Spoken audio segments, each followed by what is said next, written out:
Hi everyone. இன்னைக்கு வந்து layer veg parotta எப்படி பண்ணுறதுன்னு சொல்லி பார்க்கலாம். எப்பவும் போல் இல்லாமல் கொஞ்சம் டிஃப்ரெண்ட்டாக வந்து ட்ரை பண்ணலாம். ஸோ அது எப்படி பண்ணுறதுன்னு சொல்லி நான் இப்போ சொல்கிறேன். இது பண்ணுறதுக்காக ஃபஸ்ட்டு 2 கப் வந்து மைதா எடுத்துக்கலாம்.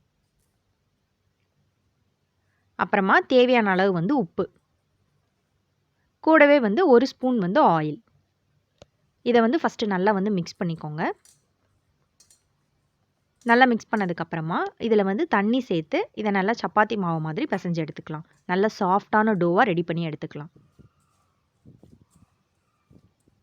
இப்போ இது மேலே வந்து கொஞ்சமாக ஆயில் ஊற்றி இதை வந்து மூடி வச்சிடலாம். ஒரு 20 மினிட்ஸ் வந்து இது அப்படியே வந்து இருக்கட்டும். அப்போ தான் வந்து நல்லா சாஃப்ட் ஆகும். அதுக்குள்ளே நம்ம வந்து இங்கே வந்து உள்ள ஸ்டஃபிங்காக ஒரு கட்டு கொத்தமல்லியை, ஒரு கட்டு ஃபுல்லாக, அதுக்கப்புறமா ஆனியன், பெரிய வெங்காயம், ஒரே ஒரு பெரிய வெங்காயம் நல்லா குட்டி குட்டியாக கட் பண்ணிக்கோங்க எல்லாமே. அப்புறமா வெள்ளரிக்காய் இருந்துச்சுன்னா வெள்ளரிக்காய் சேர்த்துக்கோங்க. அதுக்கப்புறம் 2 பச்சை மிளகா, நான் ஒரு வெள்ளரிக்காய் சேர்த்துருக்கேன். பச்சை மிளகா 2. அப்புறமா பூண்டு வந்து ஒரு 7-8 பூண்டு, அதுவும் குட்டி குட்டியாக கட் பண்ணி சேர்த்துக்கோங்க. அப்புறமா கேரட் வந்து ஒரு ஃபுல் கேரட். என்ன காய்கறி உங்ககிட்ட வீட்டில் இருக்கோ அந்த காய் யூஸ் பண்ணிக்கலாம். நான் சேர்த்துருக்கிறது தான் சேர்க்கணும்னு இல்லை.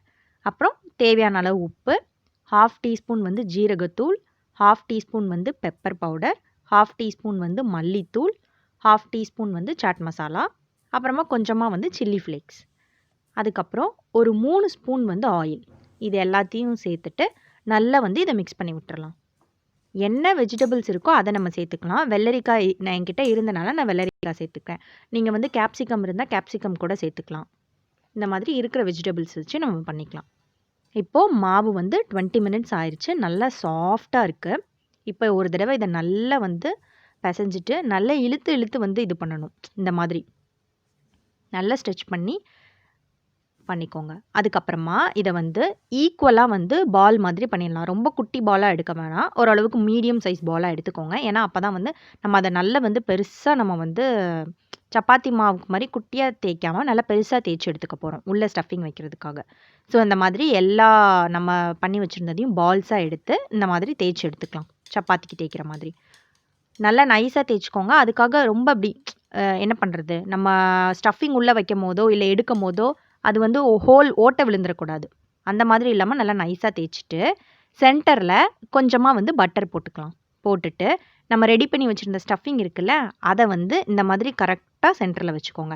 ரொம்ப மொத்தமாக ஒரே இடத்துல வைக்காமல் இந்த மாதிரி ஸ்ப்ரெட் பண்ணி விட்டுக்கணும். நல்லா நைஸாக ஸ்ப்ரெட் பண்ணிக்கோங்க. இப்போது இந்த மாதிரி ஸ்ப்ரெட் பண்ணிட்டு ஒரு சைடில் இருந்து இதை வந்து ஃபுல்லாக வந்து ஃபோல்ட் பண்ணிடணும். இந்த சைடில் இருந்து ஒரு சைடு ஃபோல்ட் பண்ணி விட்டுருங்க. ஃபோல்ட் பண்ணிவிட்டு இப்போ ஃபோல்ட் பண்ண அதுக்கு மேலேயும் வந்து கொஞ்சமாக வந்து பட்டர் போட்டு அது மேலேயும் நம்மளோட ஸ்டஃபிங்கை வந்து வைக்க போகிறோம்.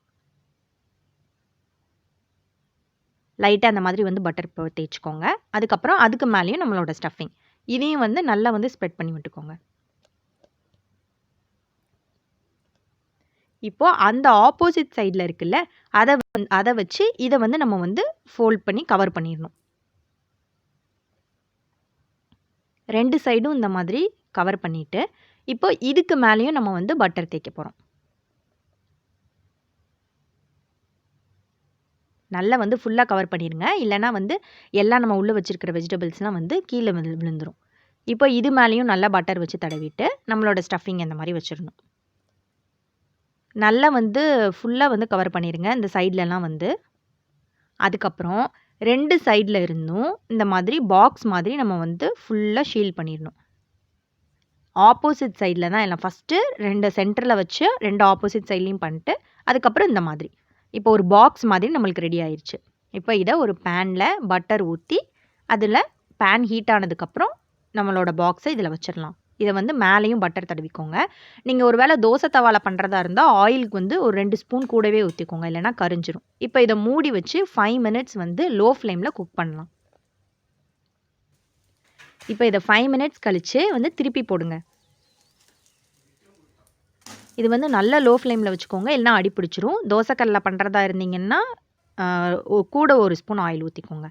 2 பக்கமும் இந்த மாதிரி திருப்பி போட்டு 5 நிமிஷம் வேக வச்சு எடுத்தாச்சு. இதே மாதிரியே நான் எல்லாத்தையும் செஞ்சு எடுத்துட்டேன்.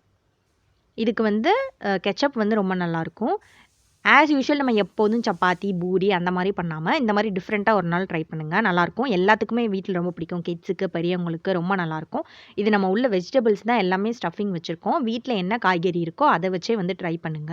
வெள்ளரிக்காய் இருக்கிறதுனால நான் சேர்த்துருக்கேன். நீங்க கேப்சிகம், கேரட், அதுக்கப்புறம் பீட்ரூட் என்ன வேணா நீங்க வந்து உள்ள வச்சுக்கலாம். இது ரொம்ப டேஸ்ட்டும் வந்து ரொம்ப நல்லாயிருக்கும். ஸோ ட்ரை பண்ணி பார்த்துட்டு எப்படி இருக்குன்னு சொல்லி சொல்லுங்க.